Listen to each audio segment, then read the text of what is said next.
welcome to another episode of Black Health Unfiltered. My name is Dr. Hakeem Stewart, And and I'm Rachel Sinclair. accompanied by the wonderful Rachel Sinclair, I should say. So, welcome to another episode, the program where real conversations meet real solutions. Broadcasting live on Love Bay Radio, we dive deep into the stories, struggles, brilliance, and resilience that defines Black health across the diaspora. This is a space where nothing is off limits, from mental wellness to medical myths, from community healing to the systems that impact our bodies and futures. Guided by experts' insight, lived experiences, and unfiltered truth, we are here because Black health deserves clarity, power, and a platform. So let us elevate this conversation and reclaim our narrative one episode at a time. And today we're going to dive into a lot today. It's a bit of a heavy one, but very important as well. We're going to take the opportunity to honor the late Dr. Juliet Daniel, who was a pioneer and trailblazer in her field and has given us so much to build off of on as we look at it in the medical field. Um, Dr. Daniel was born in Barbados and came to Canada as a student wanting to be a doctor. She lost people, as I said, due to cancer. She lost loved ones, including her mother, and it pivoted her to research. She didn't just want to treat cancer; she wanted to understand it at its roots. And during her postdoctorate, Dr. Daniel discovered a gene named Kaiso. After Kaiso music, which is very popular in the Caribbean, right? This is what we all listen to, the basis of what we have today as Caribbean music. And as it is the Caribbean precursor to Calypso. And she carried her identity into the highest levels of science without apology. When Kaiso malfunctions, cells reproduce uncontrolled, which then turns to tumors growing. And this was implicated in triple negative breast cancer, colon cancer and colitis, associated cancer, prostate and pancreatic cancer.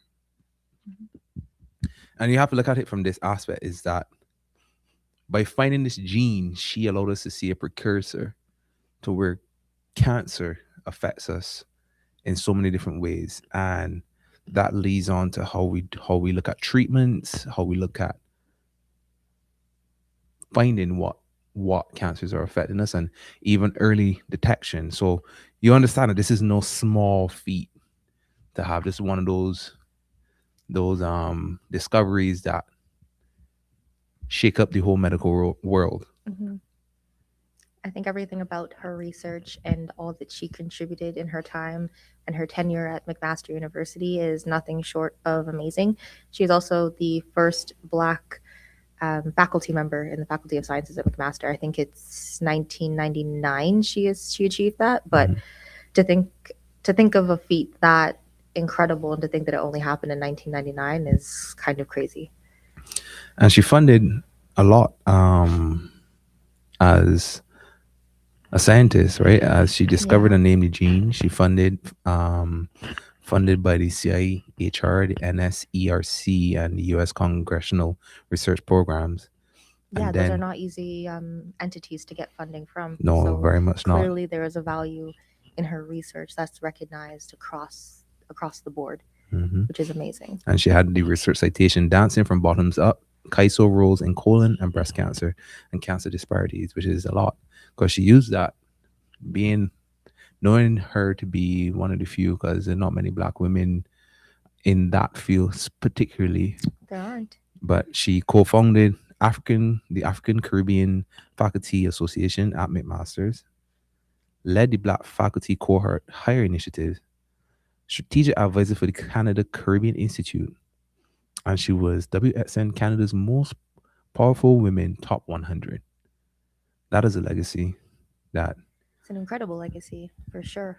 you can be proud of. And I've just seen a whole, like, if you are within the community, you can see that she touched a lot of persons within the field, many individuals, whether it be parliament officials or politicians, down to those who she worked with, her co-workers, Hmm. only have it's only been outpouring of love for her. Hmm. And it's sad to see her go at such a young age, but It's so important that we recognize that the work that she did Hmm. paved the way. Yep, especially with the piece that I think is really important to highlight is the work that contributed to how much we know about triple negative breast cancer, which is a specific subtype of breast cancer that disproportionately affects Black women, herself included. And Mm-hmm. I believe her mother had the same thing as well. I did a research project on it during my master's, and it was really shocking to know that it affects Black women so heavily. And this is the first time that I was learning that bit of information, not from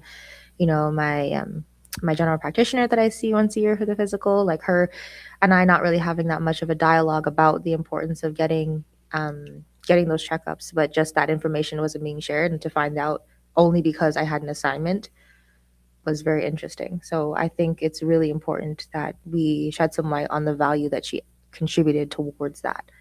Mm-hmm. And that's the thing, right? That's why it's so good to know your history, Hmm. right? And having the voice, and when you get into that space, making sure that you use it to the best of your ability. I unfortunately never had the opportunity to meet her in person, and I believe if we had continued, our paths would have crossed, because there's so many persons. Like we had Dr. Onier. Hmm. Um, she's met her and done some things with her. Patrice that was on here as well, met her and done some things with her. And there's so many people that we've rubbed shoulders with. And it's just so strange. Being a Barbadian myself, knowing that we were all tiptoeing Hmm. in the same spaces. Hmm. And I would have loved to have the opportunity to like just sit down and hear how she approached it as an immigrant coming and then making sure to make a change. That is using your abilities to the best of what you can. Yeah. And first and foremost, I know we said a lot about her, but our thoughts and sympathies And and prayers. condolences and prayers goes out to her family and friends and on co-workers and everyone that would have felt this loss, Hmm. this heavy loss, and hopefully they could continue carry on the flame, because her lab wasn't just studying about breast cancer. It was actively researching the kysos or the gene role in colon cancer and intestinal inflammation. Yeah, the research is definitely multifactorial for sure.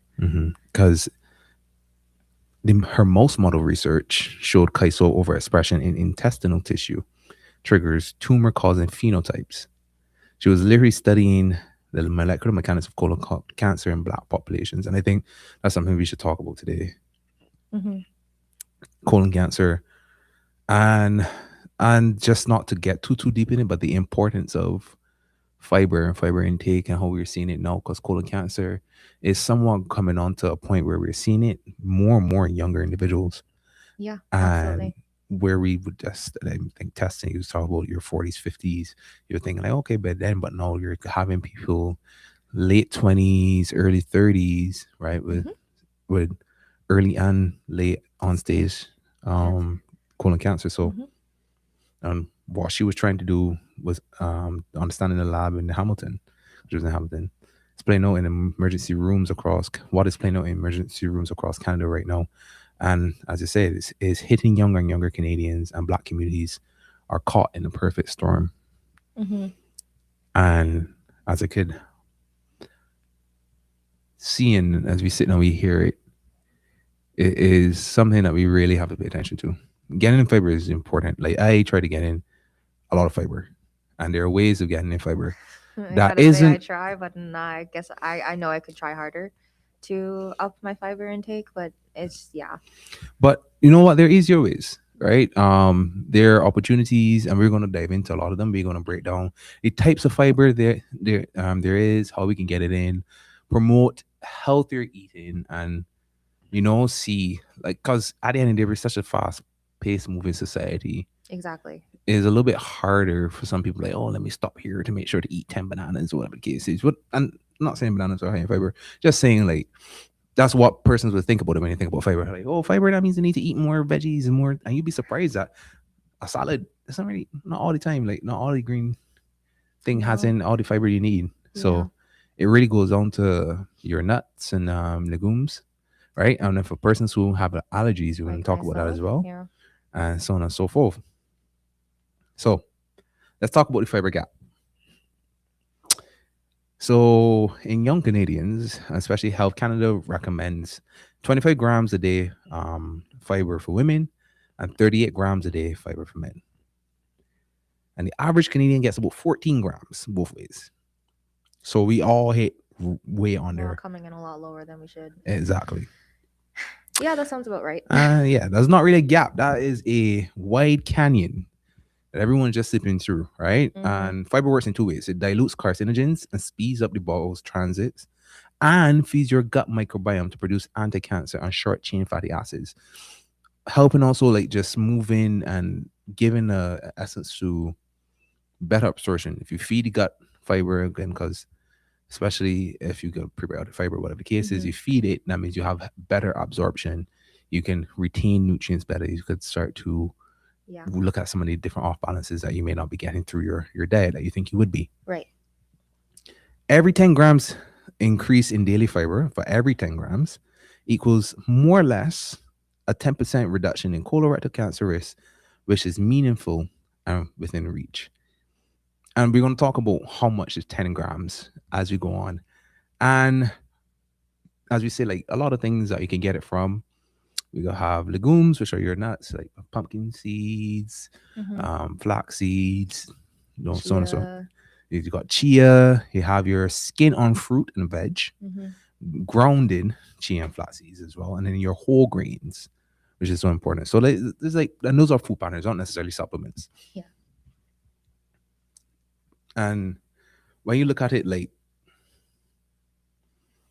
25,300 new CRC or colon cancer diagnoses are expected, colorectal cancer are expected in Canada in 2026. That is 69 people per day. That's ridiculous. To know that, like, that's just like thing, and it's not something that is really, people don't think about it. Like, guys, you gotta eat. Like, your stomach is your gateway to everything. Your gut is your gateway. You feel better when you eat better, right? We have such a focus on the consumption of protein, and it's so well marketed. Like it seems like every month, for our Canadian listeners, I'm sure you go to Tim Hortons at least once a week. You know, Tim Hortons is always dropping a new fun drink, and they always have a protein supplement to it. And so it seems like that's being pushed over the consumption of fiber when it Mm-hmm. comes to like the fast food market. I mean, look at it, right? You're getting your protein zone and great, but like you still need to feed your gut so you can absorb it, right? This is Mm-hmm. gonna go straight through you. Like you need to have the healthier. That's why you would avoid the bloating and all those different uncomfortable feelings, being gassy, whatever the case may be, Right. right? So, and when you look at it, like millennials need to understand that we are 2.5 times more likely to be diagnosed, right, Yep. before 50 than previous generations. 2.5 is a lot. What I find crazy is that um, young folks can go to the doctor or go to the walk in. And this is something that I've seen a lot of people report on anecdotally, but just that they've been turned away or they've been told you're too young to have colon cancer. And the survival rate is at like 90% for stage one, but then it drops all the way down to Mm-hmm. 11% by stage four. And oftentimes, young folks are coming to the realization or coming to the diagnosis with their practitioner so late because no one told them to look, or they were told that they're too young to be having colon cancer. And things, right, it's not random the fiber deficit that we're talking about, because food deserts, and we spoke about this before with Mika, Mm-hmm. right, they disproportionately affect black and low income communities Mm-hmm. off the bat. Less access to full service groceries, which equals fewer whole foods, which equals less fiber, which equals a higher cancer risk. And Yep. that's just how the chain goes. You get more processed food, you get everything is quick, fast, everything that is like, Mm-hmm. oh, let's go eat. Watch me thing. You watch everyone sitting on TikTok and eat the most unhealthy Oh things, yeah, all these the sugary mukbang. foods, right? Yep. And nothing has a branch of fiber in it. And you think like, oh no, it's got 1 gram. I mean, you think that you got to reach Yeah. 38 for men, 26 for women. Mm-hmm. What is 1 gram? Like how many of those that you have to Yeah. eat to get? And when you really look at the nutritional facts, you think it's 1 gram, but it like takes maybe the whole pack for you to get out 1 gram, and it's less than 2% of your daily intake. And 1 gram compared to 500 calories is really not where you're looking, right? And Yeah. adding As a saturated fat and society, we whatnot. definitely have to do a little bit more in-depth reading of the things that we buy and not be so easily swayed by the well advertised X amount of grams of this or X amount of grams of that. You need to kind of look at the whole picture to really understand what the benefits are to what you're consuming so that you can make the best decision possible. And like as you said, young black patients presenting CRC symptoms are routinely dismissed, right? Mm-hmm. That predatory food market is always being um, promoted and marketed to lower income households, right? Or lower income or whatever cases. It's just like a is a whole where like you're not even trying to give them anything better, right? Something cheap and fast, Mm-hmm. right? But Yeah. it just give you a slow and painful death. And where the risk based health data for this is how is severely collected. The Canadian Cancer Society is calling to lower screening ages to 45 because the average of it really excludes them anyone under 50 unless you have like a proven family Unless you're history. documented as high risk. I think it's if you have a direct, like your mother, your father, a sibling, or a child of your own Mhm, is diagnosed with it, then they will declare you high risk and you will be getting the screenings a lot more frequently. mhm. But other than that, no. And that's in the same part about it. Hmm. So for our listeners listening today, you're listening to Black Health Unfiltered on Love Bay Afrobeat Music Talk Radio. Please subscribe, like, and share.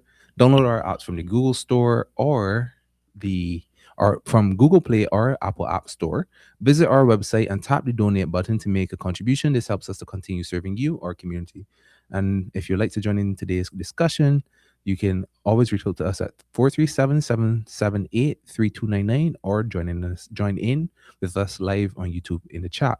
Um, big question there is like, or we talk about everything, like what can we do at every level, right? So individually, we talk about it, right? Deliberately targeting 25 grams of fiber per day, right? And track it for 1 week, see how it changes. And also knowing these 5 symptoms. And if you can, guys, take a note, share it with someone that you love today. So we're talking about blood in your stool or rectal bleeding. Hmm. Never normalize this, regardless of age. If you go behind it and you wipe red, talk to your doctor. And then sometimes it's not always just red because there are different levels, right? Hmm. There's lower gestational tract, um, not gestational tract, sorry, gastrointestinal tract, Hmm. and upper Hmm. gastrointestinal tract. So, and then you see which type of thing. When it's upper, you get more of a dark, I would say like a blood clot, like Hmm. a The stool is dark red, darker. but not thing. So it's like that doesn't mean is that you have blood bleed higher and you're higher in the just and gastrointestinal tract. Took time to transit to go through transit of your digestion. It had time to oxidize through the gut, or you come out as like a dark, more like a chromatic, like brown, but not like brown like the how your stool may look like, but you could see that is a blood component to it. Hmm. All right. And this one is more like clump is mixed with it. But when you have like it lower, you see like streaks of red, active bleeding. So that's high bright blood Right. at that time. So that one is more affecting you, like, and I wouldn't say this one is more dangerous than next, but that one is more alarming. You could gather that one a lot easier. But either be two, like you have to look out for the idea of what is blood like in your stool. And also, there's one thing that people often too will ignore is the sensation of feeling like you still have to go after you've just gone. That's Hmm. also a flag to watch out for as well. Yeah. I mean, like persistent changes in bowel habits. So you've gone from being normal every day, and then all of a sudden you're always constipated, Hmm. or you got diarrhea, or you in between constipation and diarrhea, you can't find the latest settle that doesn't really resolve on its own. If you have a Hmm. persistence of it, Hmm. again, go. Not to mention the significant weight loss without a clear cause. So if Hmm. all of a sudden you've woken up and you feel very, very skinny, but you don't know why, that's not a good thing. Yeah, it's not the whoosh effect, guys. It's It's not. not the whoosh effect. It's not the gym. Unfortunately, you should be asking questions because if that you get unexplained fatigue with it, right? Yep. um Things that like abdominal pain, cramping, or bloating, which is ongoing or unexplained.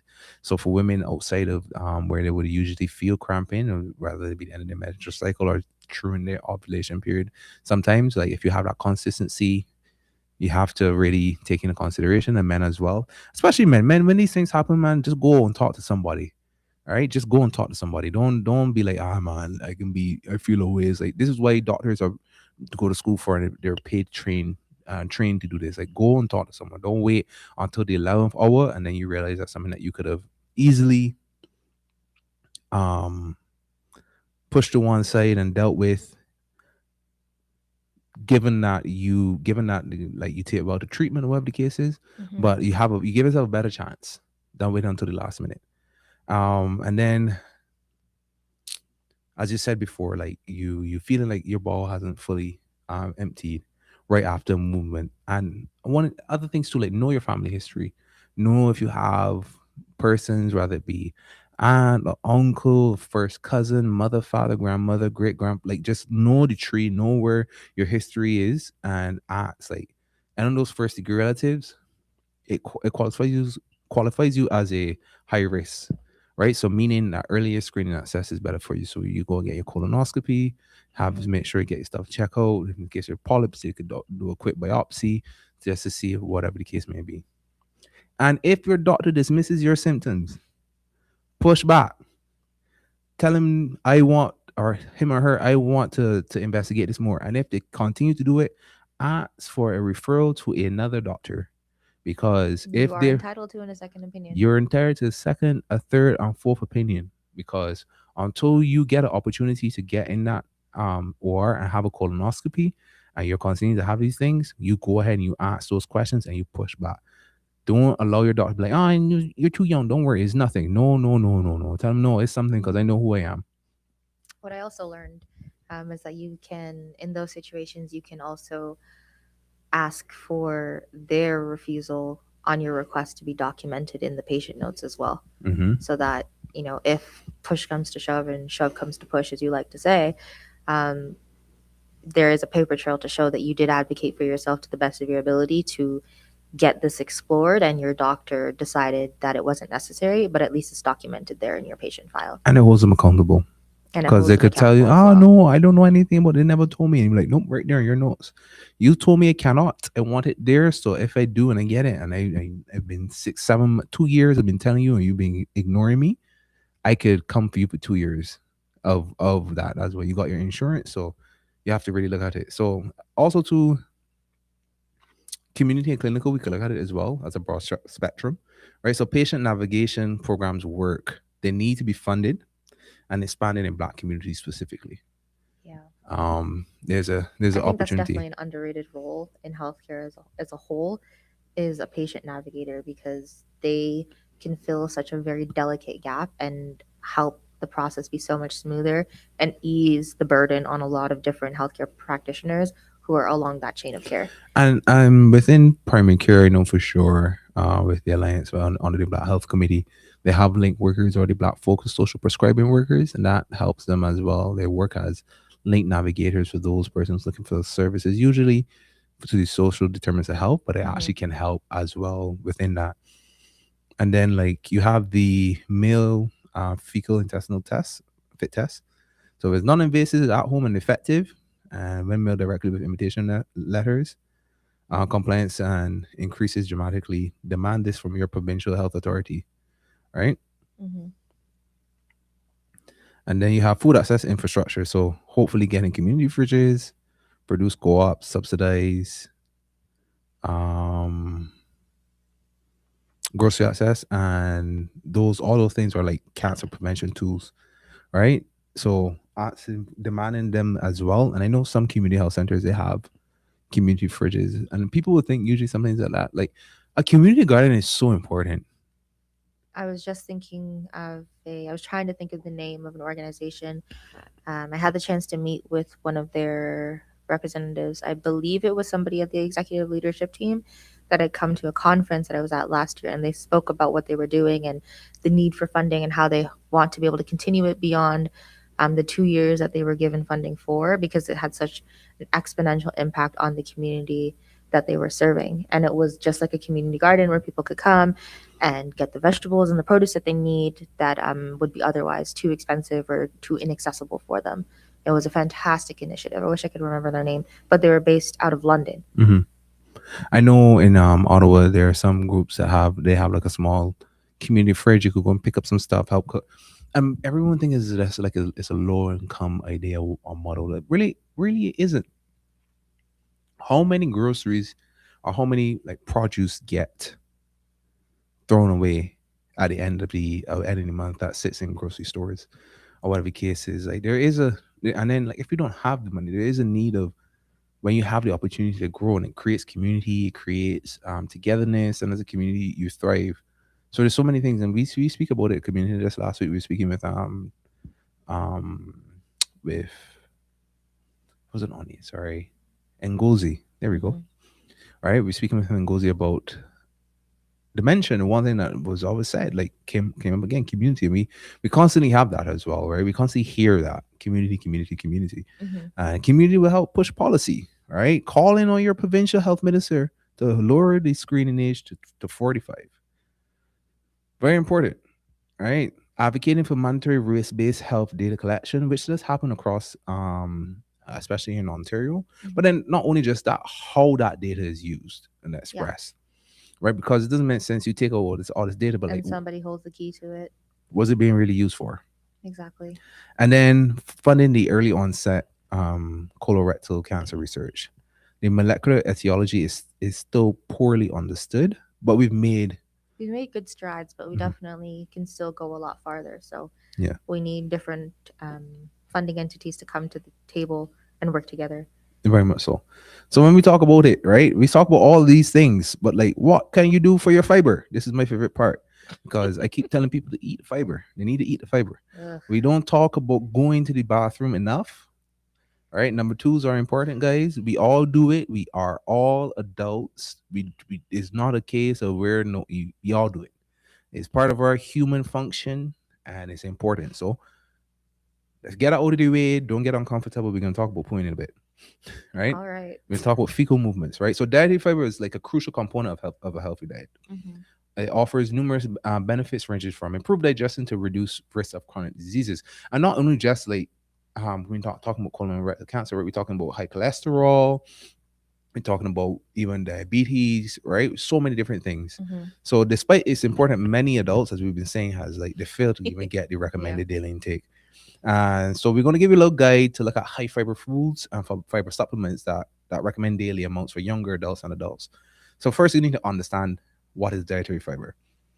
It refers to the parts of plant foods that the human bodies cannot digest or absorb, unlike other carbohydrates such as sugars and starches, which are Mm-hmm. broken down and absorbed. Fiber passes relatively intact through the stomach, small intestine, and colon. It's generally classified in two main categories. Both are which really beneficial to health. So we're looking at soluble fiber and insoluble fiber. All right.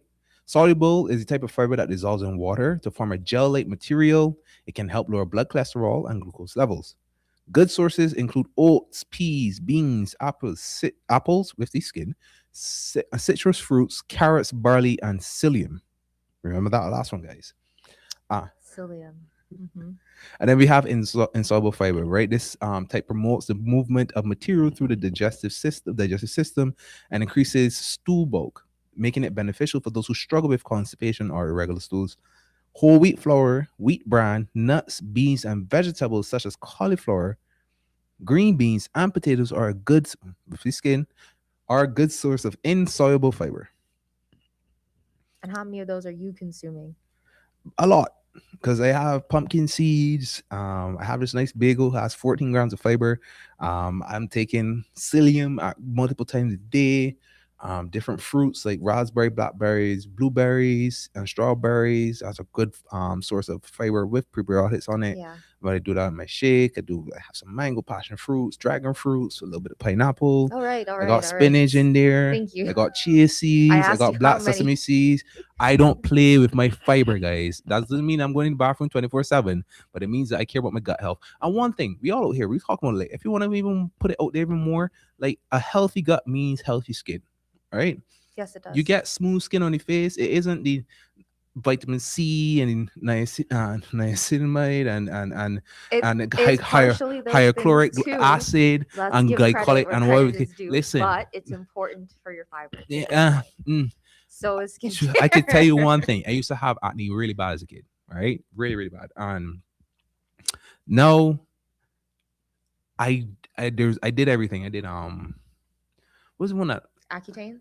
I did Rocketting for a little bit. That did help. The other Helps one that was everybody. like super popular, Talking about the proactive skincare Proactive. I line. did the whole Proactive crap. That did nothing. Every single different type of ointment, whatever the case is, whatever. Man, like You got to give it to obviously, proactive. Their marketing campaigns are yeah, they were really good. I think fabulous. the only thing that actually does online Rocketting is actually very um like consistent, especially for those with cystic acne. Like it is proven to work. So Hmm. I'm not even throw shade on that. But like I didn't complete my treatment, whatever the case is, blah blah blah. What really changed for me? Not gonna lie, finally making it through puberty was a big help, Uh-huh. right? But at this big age, what changes for me to make sure that my skin stays relatively healthy, smooth, whatever the case is a good fiber diet, right? Is making sure I have prebiotics in Hmm. my diet, making sure things like dandelion root have and stuff like that helps balance your hormones, and most of all, like using shea butter. I moisturize with shea butter, and I have one soap that I use. Not for my whole body. I actually have a face soap, guys. Sorry, I actually do that. But you're not gonna see me putting 16 times of vitamin C, this, that. No, no. If you prioritize your diet, if you prioritize how important fiber is, you'll see a big change in your skincare. That's just me for now. I mean, I do take collagen as well, but I don't take it for skin. I take it for joints, right? Because like we getting old, but You're getting old on me. we getting older as the days go, right? Uh-huh. But when we look at it, like as we spoke about the recommended daily fiber intake, remember for women is average 26 to 25 to 80, 28 grams, men 30 to 34, 36 grams per right there. Women 51 and older, 22 grams, and men 51 and older, 28 grams. Those are definitely intimidating numbers to think about when you're trying to meet your fiber intake for the day. And I think for somebody like me, I don't want to be too caught up in the, oh my God, I only have X amount of grams of fiber today. Like, I think just trying to take your time and add things bit by bit into your diet. Like, don't think that you have to go head first and start tracking and documenting every single thing. Just making small little changes every day is a great way to start. Are we giving you all tips? But we also going to tell you how much fiber is in everything after we let you remind our listeners that they're listening to Black Health Unfiltered on Love Bit Afrobeat Music Talk Radio. Please subscribe, like, and share. Download our apps from the Apple App Store or Google Play. Visit our website and tap the donate button to make a contribution. This helps us to continue serving you, our community. Please reach out to us at 437-778-3299. Or if you are online, you could join in on YouTube in the chat and shoot your questions and we can get right back to you. So let's talk about some of the food items, which are excellent sources of protein, going from the not protein, Fiber. fiber, going from the highest to the lowest, right? So we're looking at split peas cooked, 1 cup of split peas, guys. I know everybody they like a little lentil burger and a lentil burger. That is slap. That is don't even start. The Rasta men that did show me the ground burger and lentil burger back in the day, I don't know larger, about lentil larger burgers, but split lentils peas and and rice. chili sounds fantastic. Split peas and rice. Anyways, so you got Hmm. 1 cup of lentils at 15.6, 1 cup of split peas for fiber at 16.4, black beans cooked as well. All these are cooked. 1 cup at 15.4 grams. This is just in a day, 15.4 grams. And got artichoke at 10.3, which is a medium, just a medium artichoke. Got lima beans at 1 cup at 9.2. Green peas, 1 cup as well, 8.8. Raspberries, 1 cup of raspberries is 8.0. Chia seeds, 1 ounce, or per 2 tablespoons is 8.4. Just remember that chia seeds, very easy to attain, especially if they're grounded. You got 8.4. Got Brussels sprouts cooked at one cup at 6.4 grams. Barley cooked 1 cup at 6.0 or 6 grams. Oats as well at 1 cup, 6 grams. Pear with the skin, a medium size, 5.6 grams. For my Caribbean people, we're not talking about avocados, we're talking about the fruit pear, right? Apple with skin, all right, you got 4.8 grams, a medium size, and then almonds coming at 3.6. That's not good. And I know like a third a cup of pumpkin seeds is like 4 grams. So it's like over there, right? But so now, like the tips of actually including these, right? You see how many are there. You could choose any, but it's like, oh man, I'm not gonna eat 2 cups of split peas in one day or 1 cup of black beans. I mean, if you're coming from a Latin American household, Absolutely, you one cup of will black meet black that. beans, you turn You that will meet down, that. all right? But when we're talking about like choosing whole fruits is like one of the best ways you could have as a tip going forward, right? Yeah. Opting for whole fruits like apples and pears instead of drinking fruit juices is really good. I know people like the idea about juicing and there's more thing, but like you also take out a lot of the fiber with the pulp. Yeah, that's something to consider as well. I think the one thing that I've done that has helped in upping my fiber intake is that I've been having yogurt bowls in the morning as like a morning snack, and I've added like raspberries and blackberries into them, and a little bit of granola and with the yogurt as well to kind of round it out nicely. So Mm-hmm. that's helped a little bit. And then um, other than that, I will have just like overnight oats, I guess. And I've seen that be quite popular online as well because people add in the chia seeds and it seems to make it very, very fibrous and turns out to really have a good high intake of fiber. Mm-hmm. I'm not a I'm not a fan of chia seeds, I gotta say. I don't like the texture.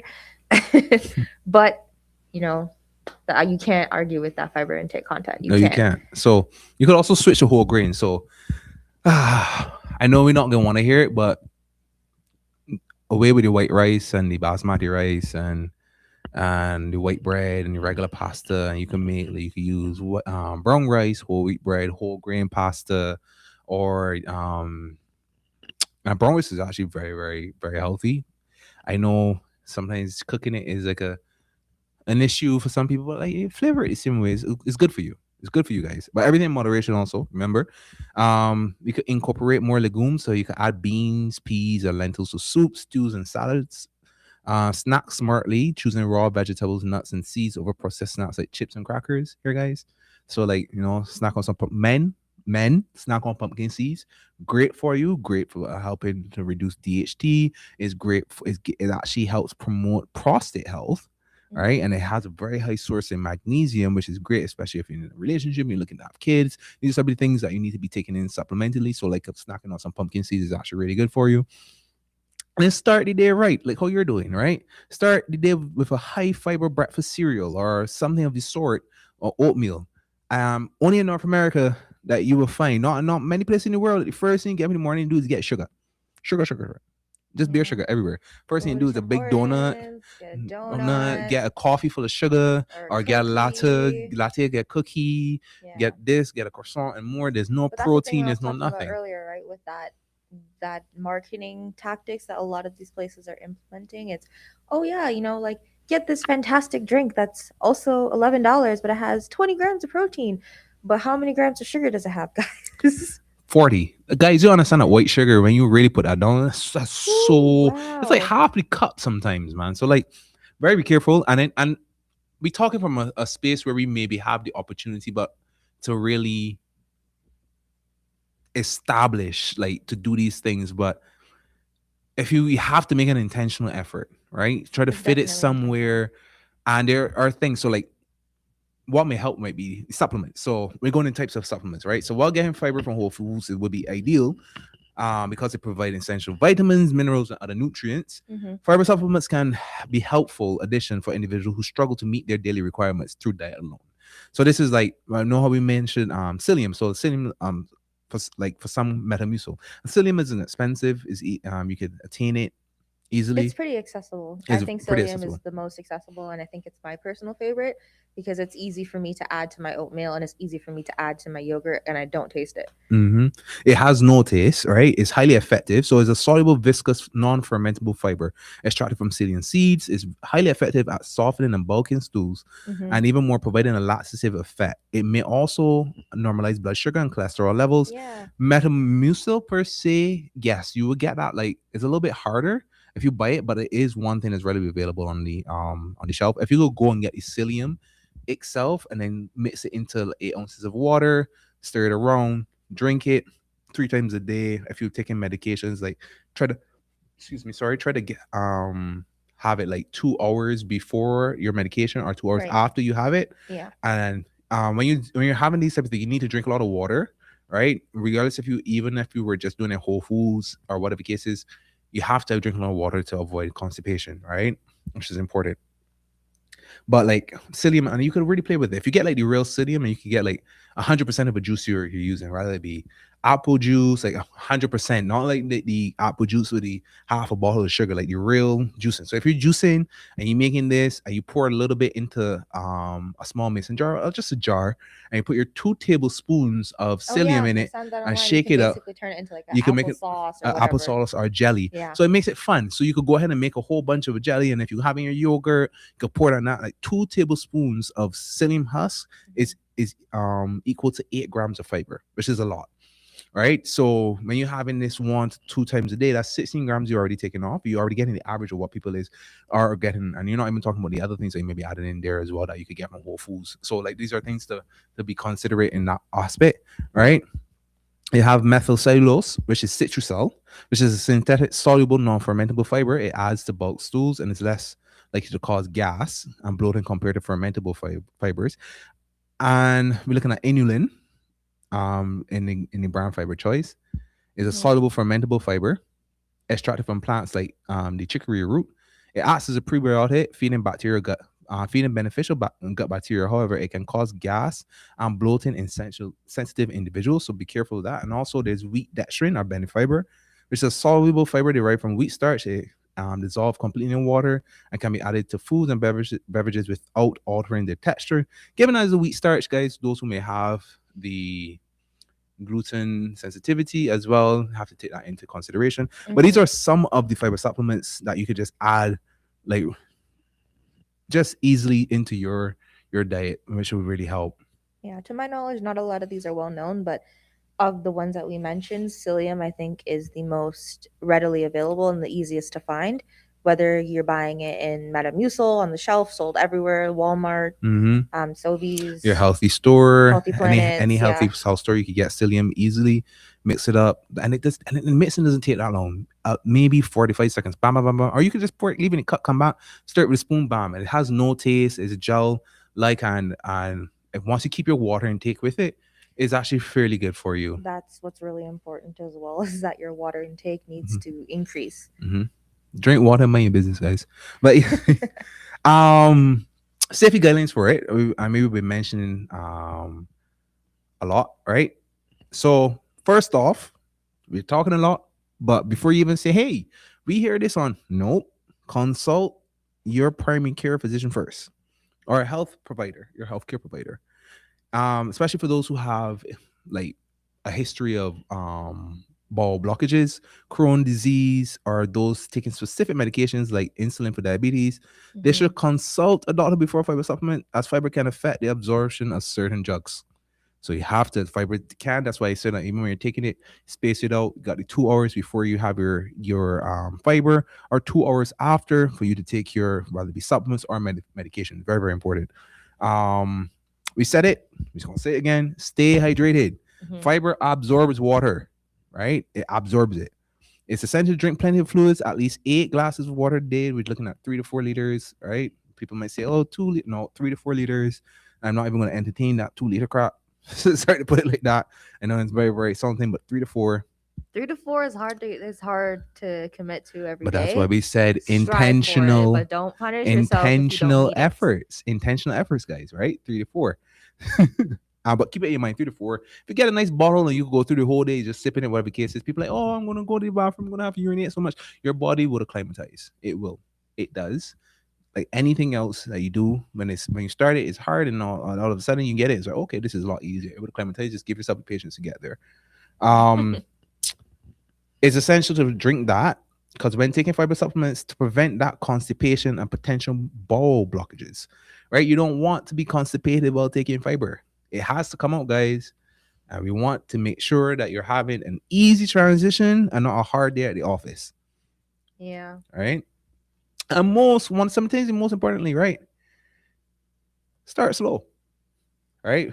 Begin with a small dose and gradually increase it over a few weeks. This allows the digestive systems to adjust and minimize these side effects, such as like gas, bloating, and cramping. Right? We don't want to be gassy, we don't want to be bloated, and we don't want to be cramping. Right? So just an easy looking at whatever the package may be saying, so following the label instructions like to T, never exceeding the recommended dosage stated on the supplements packaging, and just slowly just walk into it. But most importantly, you take this conversation and you carry it to your healthcare professional, Hmm. and you ask them. So we have to make sure that there's a vitality to it. It's important, right? We spoke about the colon rectal cancer, Hmm. how it is, and the importance of what it is, and how it's showing up so much with a higher frequency across Yeah, younger younger generations. generations, right? So try to get it up there, 25 to 28, right? For women, 30 34 for men, and then like it really does help incorporate optimal health, right?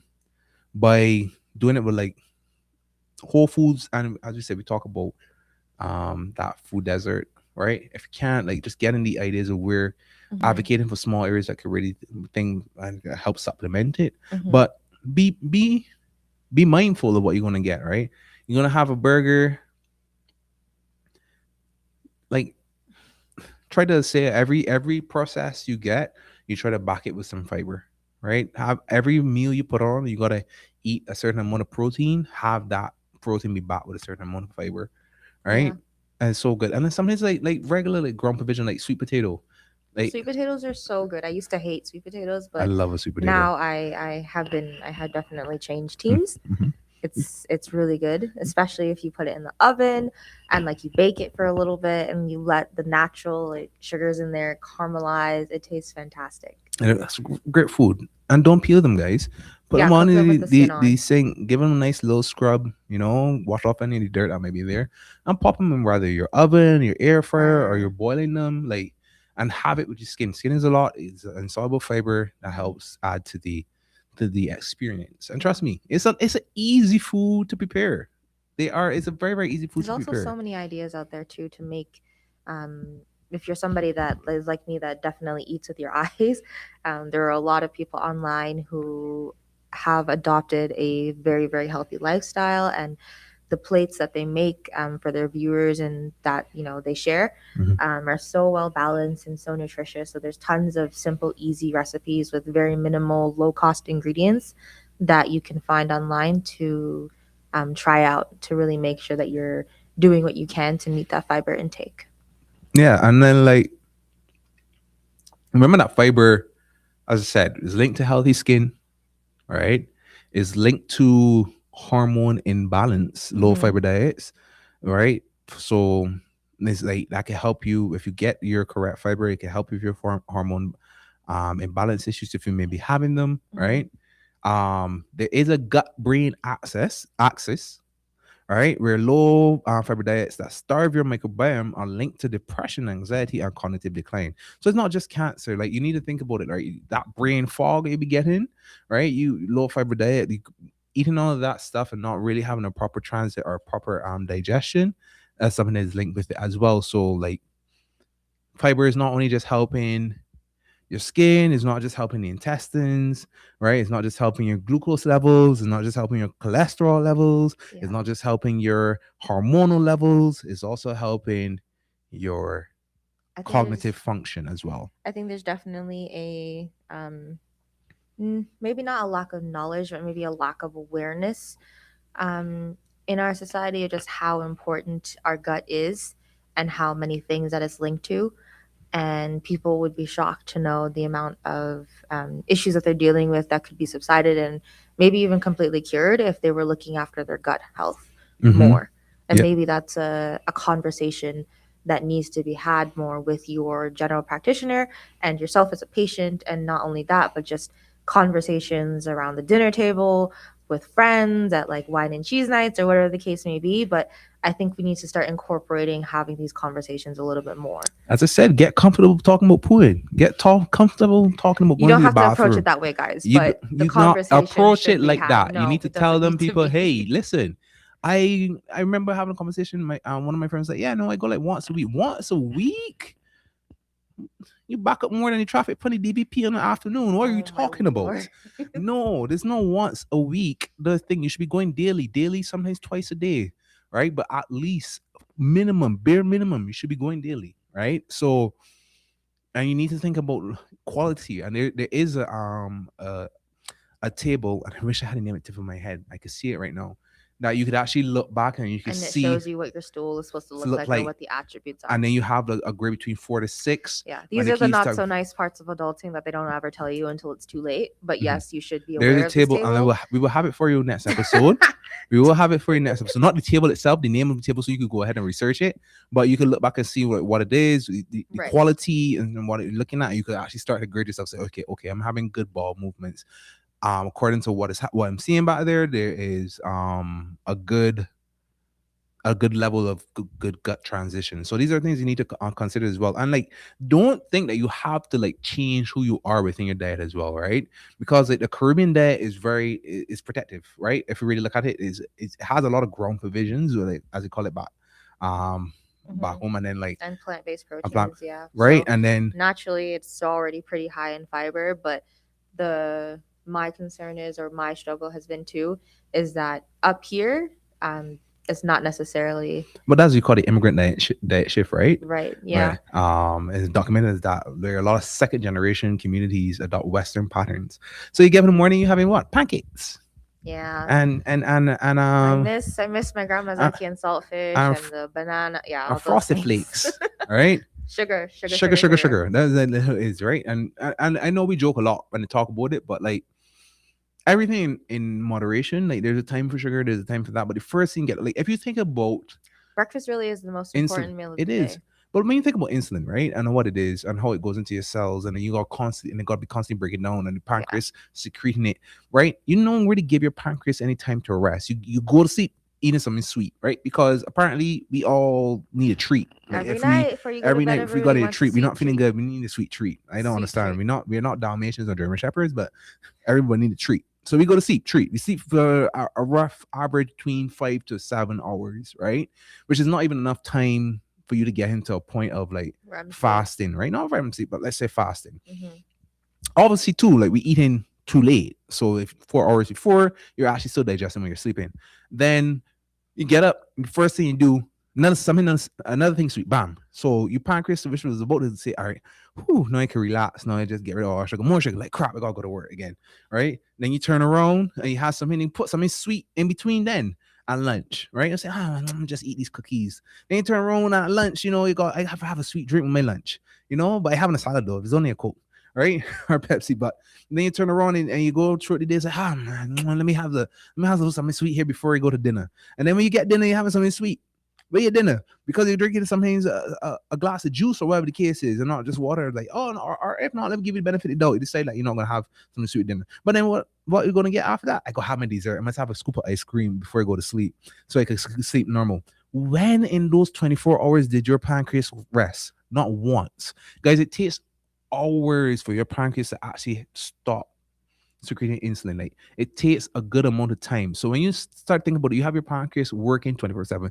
They're competing with the heart, and even the heart gets a chance to rest per se when you get your resting heartbeat, and you slip into sleep and it drops below normal or whatever the case is. But like you're not giving your pancreas any time to rest, and those cells are overactivated, and then all of a sudden you get insulin resistance and your pancreas not working anymore, and you got pancreatic cancer and all that stuff and whatnot. I know we're talking about fiber, but guys, like it's very important to understand your sugar intake as well, right? Have foods that are more filling, have food that are more fibrous. So see, it all comes around right 360. When you start from one point and go back to the same point, we're gonna be there. Fiber is just that person that we're not talking about. It's that one thing that hides in the shadows that you don't really know.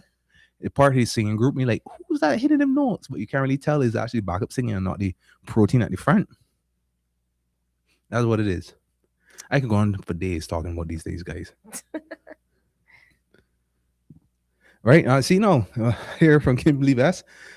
Sweet things are no longer enticing. She must be getting old. I don't think it's an old thing. I think it's just a a wisdom thing. And wisdom can come at any age. I feel like I disagree a little bit. I feel like as you get older, your palate and your cravings for those types of things changes. And I don't know what it is because I used to be a fiend for candies and all the sweet things. Like as a kid, I could easily you could get me to do just about anything when it came to chores or whatever the case may be, hard labor. Like as long as he told me that I was getting a sweet treat at the end, I was down for it. I just Now, I'm gonna refrain from my comment. I'm a bit insensitive. So you're a fiend. That's what you're saying. You're a fiend. I give you some I sweetie. was a fiend for sugar as a kid. Most kids were, but now that I'm older, But you understand how it makes your body feels, right? Because at that time yeah, you're just running on even a sugar high, like like a down, like a chipmunk, right? yeah, we're just, oh my gosh, Scurry from one step to the next, right? yeah. Now I No, can't. I'm no different, right? I was addicted to gummy bears. I could eat gummy bears. I See, remember everybody had a I problem. was You were a sleeping. fiend I for could be those. sleeping and then be like, That's I insane. eating. I Yeah. wasn't that bad. Oh, it was bad. It I was wasn't that bad, bad. guys. It was bad. I But like to amass candy. Like I wanted, like it was like my wealth as a kid. Like that was my. so like a little squirrel, So just like put them on your Halloween, cheeks. Halloween, that was like everything to me. See, I see, glad. So back home we didn't have Halloween. Nobody, you can walk at the body house at half 6 and knock on the door like, hey, you got candy? You get hit with a slap. Go home. You got food at home. But no, like you see the differences when you talk about like having honoring your ancestral palette, Hmm. right? On the ancestral plate should be that is health promotion, right? Like we tend to Yeah, say like the best diet is a Mediterranean diet, but it's not really the fact, isn't it? Like you don't have to give up the best yours. diet is a balanced one. Exactly. You That's can it. It's find not a that balanced name, just a diets balanced one. within your own culture, Hmm. and then see, no, this is why somebody can't tell your sister come and watch the show because she's saying that sugar highs are real, and then I was a candy addict. But thanks for letting everybody know, Kim. Me too, Kim. Don't worry. Me too. I was though. I did like sweet things. I can't remember. I'm more like I like the whole the gummy bears, gummy worms, all those things. But no, See, if the it's gelatin would make me feel sick. what was gelatin? I didn't know what that was called. What is that? That whole glucose insensitivity? Yeah, Nah. wasn't. Mm-mm. Mm-mm. Mm-mm. I don't know. I would have But walked through the storm now, for it. but now, what I crave is like there will be days where I'm like, oh man, like I really just could go for some mac and saltfish, or like, oh my gosh, like, like I just want like home cooked food, and like I want my Whole food. grandma's home cooked food. I don't like to eat out that much. Like unless it's like eating from like a good wholesome place that we went. My which is Congolese, and you have some pondu and some fufu and Yeah, some plantain, some goat that meat. was the healthiest I felt after, like in terms of eating out. Mm-hmm. I felt very good after eating Big that up my meal. because Yeah. she does a good job at her restaurant. So when we're looking at things that our listeners could do this week, all right? Hmm. Number one, learning those 5 symptoms that we talked about. Share them with your loved ones, right? That's so important. That's the blood in stool or rectal bleeding, persistent changes in bowel habits, abdominal pain, cramping or bloating, unexplained fatigue or unintentional weight loss, and feeling like the bowels have not been fully emptied after bowel movement. Hmm. Remember to learn them, tell someone, ask them, tell them to take this into consideration. These are the things we should be looking for, especially now since you've seen it show them thing. What Hmm. are the things like we could do? I would say the biggest thing that I think you could do is challenge yourself to do one thing or consume one thing intentionally through this week to increase your fiber intake. So whether that's getting psyllium husk or Metamucil and mixing some in the water and taking it every day, whether it's committing yourself to having an apple a day or a pear a day, or even having some berries at lunch, doing one thing to increase your fiber intake and just kind of documenting how you feel every single day. And then take a look at what the difference is from Monday to Sunday. Mm-hmm. Yes, just try it once a day and see how you feel. If you feel better, I just saying her only craving nowadays is sushi. She don't crave for things, sweeter things. She gets older and wiser. You know what? Period. I love that for you. I like it, right? Because I like sushi too. I'm not gonna lie to you, which is a strange thing for me, right? Mm. And then also too, if you're over 45 and on screen, call your doctor.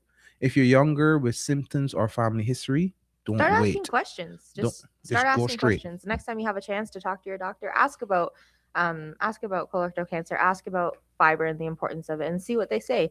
Maybe they'll have more informed avenues and ways for you to be able to track it for yourself. Mm-hmm. But at least it starts that conversation.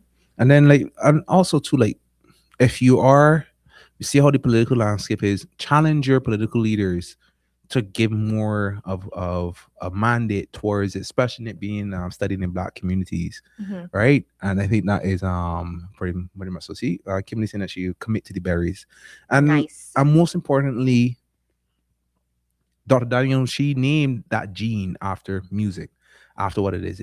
She built institutions, right?